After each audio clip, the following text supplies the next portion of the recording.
I'm Cohen. I'm Ileana. I'm Sarah. I'm Miles Merrill. We are the Project Pathfinders, and this is our presentation on interpersonal skills. Interpersonal communication skills. Most oral communication that goes on in business is interpersonal communication. The better you are at engaging in interpersonal communication, the better you are in your work. Conversations in business range from formal to informal with new clients, people in your professional network, and even colleagues in the office.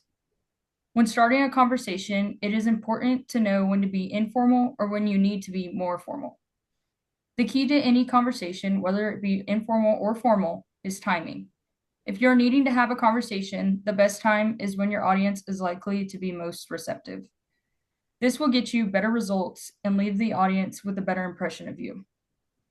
When approaching someone for a conversation, it is important to know whether it is formal or informal. If it is someone you know, introductions are not necessary. But if it is someone new, you smile, make eye contact, extend out your hand for a handshake, and even introduce yourself. Many conversations in the workplace are with people you already know, but sometimes certain situations may require you to make small talk. If so, it is best to start with a compliment, neutral statement, or a question. Remember to always focus your topics and questions on the other person rather than yourself. Over the phone conversations. Phone conversations are a unique form of oral communication. The speakers cannot see each other, so it is important to make your voice sound pleasant and friendly. While on a phone call, it is important to be courteous. Introduce yourself, explain the purpose of your call, and always be kind. The goal in oral communication is to build goodwill. Always use effective phone procedures. State the purpose of your phone call, use your listener's time efficiently, stay on point, and refrain from interrupting people. Meetings. Informal and formal meetings may move along differently.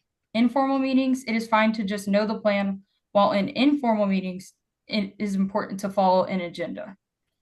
Move the discussion along. It is important to stay on topic. If the subject gets moved along, it is important to bring it back on track. One of the hardest tasks is keeping certain people from talking too much, but it's important that everyone feels heard. Just as some people talk too much, some people also don't talk enough. It's easy to get everyone to participate by asking questions and getting them involved. Casual conversations. Casual conversations are often used in business. It can be important to remember certain things from these conversations as it will help you in the future. Improving your listening is a matter of just concentrating. Active listening is a technique that involves focusing and being reserved judgment and messages incomplete. Back channeling is simply just repeating what you heard to help you focus your attention. All of these are all examples and skills that will help you in interpersonal communication.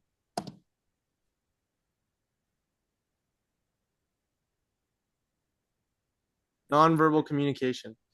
This is the communication that does not involve the use of written or spoken words. This type of communication can vary from culture to culture. So the first is body language. Body language is conveying messages mainly through our face and eyes. This is how you get a feel of someone's emotional state when you're having a conversation with them. This can include their physical appearance as well. An example of this would be eye contact within the United States, which is seen as respectful, versus eye contact in countries in Asia seen as disrespectful. The use of space.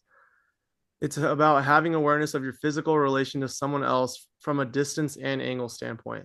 For example, like in the United States, from a distance standpoint, we usually stand about 2 feet away from someone as like a comfortable space. And then from an angle standpoint, this is based on like whether you're sitting in front of them, like if it's something serious, or if you're more to the side, something more casual. And then use of time, this is monochronic versus polychronic.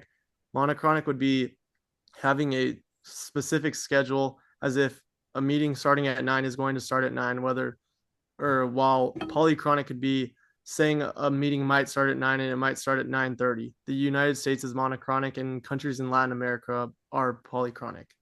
And then paralanguage, this is the impact that the speaker's voice has on the delivery of the communication. And this is what goes along with the language, which can include the speed, intensity, or smoothness of someone's voice. Nonverbal communication in virtual environments. There's 5 steps for having good communication in virtual environments. The first is turn and keep on your camera. This is a way to show respect that you are there, because if your camera's not on, they may not know you're there, or that you're not giving them your time. The second is show reactions through slight facial expressions. This is a way to reassure the speaker that you are listening and paying attention. The third is look into the camera. You don't want to be wandering your eyes everywhere else. 4, have a good posture. You don't want to be slouched, because this is another way of showing good respect. And then make space for movements. For example, like if you're talking, you can use some hand movements in order to engage your listeners. Listening skills. There's 3 aspects of the nature of listening. The first is sensing. This is the ability to process the sounds around you while being attentive to the communication occurring. This is about, like, you can think of a time when you were listening very intently, or other times where you're daydreaming. So this is where that type of feeling comes into play. And then filtering. This is the way we understand communication based on who we are individually. This can change based on our culture and emotions. And then we have remembering, which is being able to grasp and hold on to what is being told to us. Improving your listening ability. There's 2 things to remember that will improve your listening ability. The first is active listening. This is focusing on words being said and showing the speaker that you are listening. A way to do this could be simply by giving a while on while communicating with someone, or even like leaning forward. The second is back channeling. This is including what you think you heard in your response to the speaker in order to help with your attention. Because if you're planning your response and how you're going to incorporate what they're saying, by default, you will be listening to what they're saying in a deeper way. The 10 commandments of listening. The first is stop talking. The second is put the speaker at ease, which is good by showing them that you are listening, which leads right into the third, show the talker you want to listen. Fourth is remove distractions. You don't want things that are hindering the conversation. The fifth is empathize with your talker. Sixth, be patient. Wait your turn to talk. Seventh goes along with 6, hold your temper. Do not interrupt them because of something they said. Wait until they finish talking, even if you are mad about it. 8, go easy on argument and criticism. This ties in with 7. You just want to keep the conversation from escalating in a negative way. 9, ask questions. And then 10 goes back to 1, which is very important. Stop talking and just give the speaker their time. Having professional conversations. As Sarah mentioned earlier, it ranges from formal to informal conversations. Starting conversations can sometimes feel awkward, especially if it's your first time having a conversation with a peer. The best way to begin is through a friendly greeting and genuine smile. This sets the tone for how the rest of the interaction will go. Once, like Sarah said, you can start small talk, and once you've broken the ice, it can ease the main topic more naturally. When having professional conversations, it's important to think before we speak. One thing that we should keep in mind is what outcome we want to achieve. If we're trying to solve a problem, inform somebody, or build a relationship, knowing that what outcome we want before we even start the conversation can help it flow more clearly and get our main point across. In a formal setting, like talking to a supervisor or professor, it is very important to make sure your tone is respectful and clear, and that your timing is appropriate. The key to adapting your communication styles when we're it is key to adapt your communication style when we're maintaining professionalism in every situation. The next slide will talk about how having professional conversations again, and then approaching difficult conversations. It's very easy to avoid difficult conversations in our normal lives and in business, but one key way to approach these conversations is to have a buffer. So start the conversation with something other than just the bad news. Include the positive news or a positive outlook on the situation as well. And make sure, like we said, tone is very important. So avoiding a hostile or accusatory tone. And then another part of having a conversation is giving and receiving feedback. And things to keep in mind when doing this is that your peer could have a different opinion on the feedback. So we want to make sure that we go in with an open mind and we're keeping our feedback constructive. And then make sure the feedback is based on just facts and you're not biasedly giving different feedback. And then when you're receiving the feedback, make sure you ask for clarification if things are unclear and express gratitude to them for giving you feedback because they didn't have to give you any feedback at all. And so conflict and negotiation skills. The first step is the first step is to manage conflict by defining conflict itself.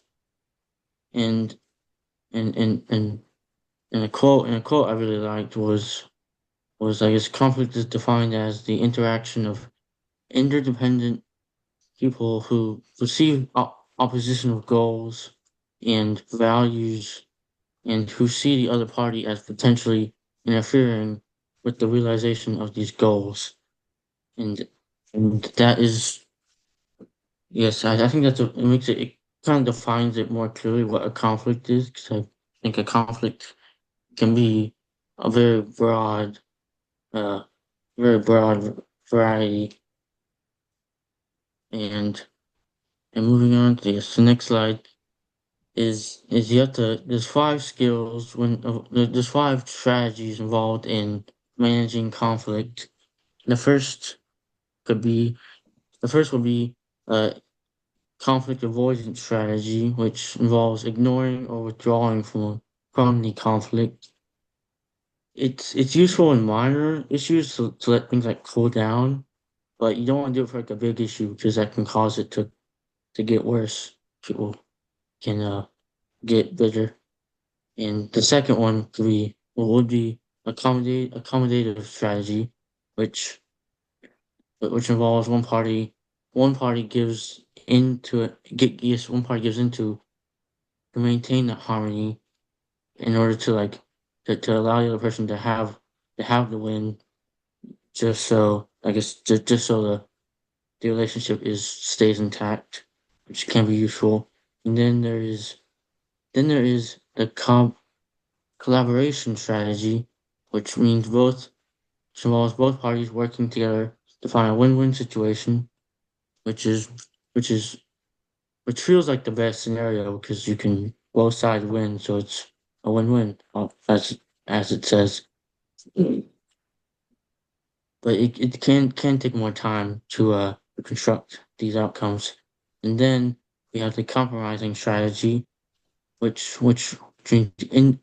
which is which is more equal in the sense that each side gives up something to reach a mutually acceptable solution.